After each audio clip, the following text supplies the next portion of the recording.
gotitas en las paredes. La primera se movía como polvo por el azulejo. Fue difícil darme cuenta que no lo era, ya sea por mi miopía o por la ceguera que desarrollamos ante lo minúsculo. Luego hubo una segunda. La curiosidad me hizo verla con más detenimiento, como el niño que mira la caravana de hormigas, solo que éstas no lo eran. La tercera pasó por encima de una de mis manos. Ya no eran paseantes de mis dominios, eran invasoras. Me sacudí no solo intentando que volara, sino esperando que el miedo también se fuera con ella. Sucedió lo contrario. Los insectos no me habían hecho nada, pero el miedo que me provocaron rasgó mi piel, y debajo de ella hizo su nido e incubó sus huevecillos. Media hora más tarde ya había comenzado una batalla. Con una taparrosca estuve aplastando a las pequeñas enemigas. El conteo final no era de 3 diminutos cadáveres, era de una veintena, y por cada una de las muertas aparecían 2 más, o 3. ¿Existían o las imaginaba? ¿Cuántas más habían? ¿Cómo habían llegado? Las dudas se esparcían como peste con cada una de sus pequeñas entrañas explotadas. Entonces vi a una pegada a la pared y a varias más adheridas alrededor del cuarto. No las estaba eliminando, me estaban rodeando, y en ese justo momento los huevecillos que el miedo habían dejado en mi interior reventaron. Paranoia y pánico, la progenie del terror, recorrían mi cuerpo, se arrastraban y su contacto me erizaba. Una sensación que compartía con los insectos y que dominaban mi habitación. Me habían arrinconado, en mi cama. Yo ya era su prisionero y su objeto de tortura. Había leído sobre los distintos peligros que uno de sus piquetes podía ocasionar. No quería comprobar si eran reales. Conté 100 invasoras, y al final de la noche posiblemente serían 1000 o más. Sus muertes pesaban en mi mente, por las represalias de ellas, no por su culpa. No quería dormir sabiendo que las sobrevivientes me observaban a la espera de mi descuido, para invadirme, para vengarse y hacerme daño. Veía como una exiliada o exploradora recorría mis sábanas, fingiendo indiferencia. Esa noche no dormí.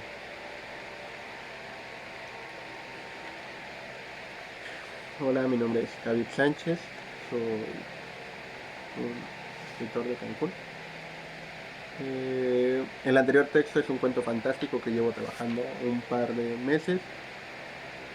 El motivo del video, más allá de compartirles un poco de mi trabajo, que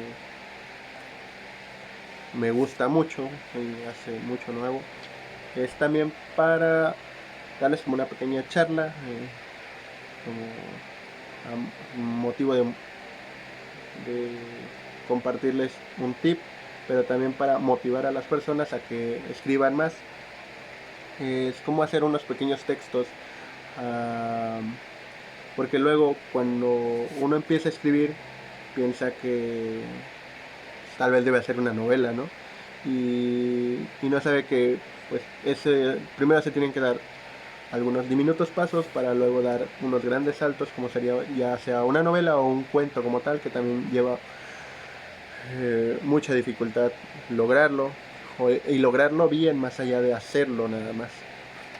En este caso, quería compartirles el proceso creativo que me llevó a la creación de este texto, y la verdad es algo que me sirve más que nada para ejercitarme en mi día a día,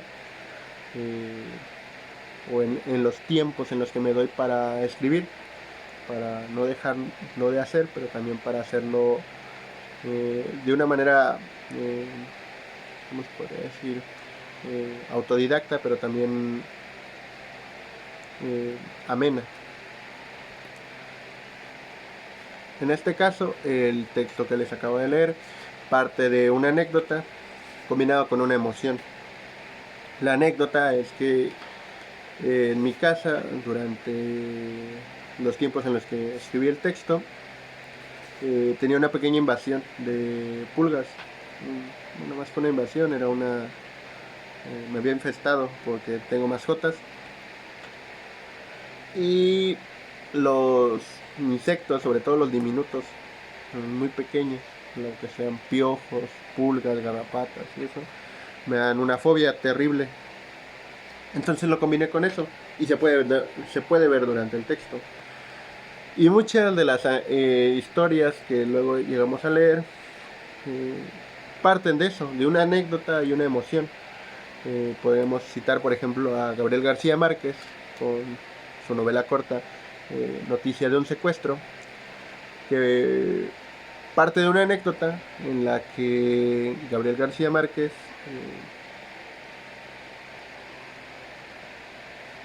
recibió la noticia de la muerte de uno de sus mejores amigos gracias a los atentados terroristas de Pablo Escobar. García Márquez queda en shock, no lo puede creer, repudia un poco al pueblo colombiano por haber permitido pues inconscientemente la muerte de su amigo, y siente una profunda rabia, enojo, frustración, y todas esas emociones se notan en Noticia de un secuestro. Noticia de un secuestro es pues en parte ¿cómo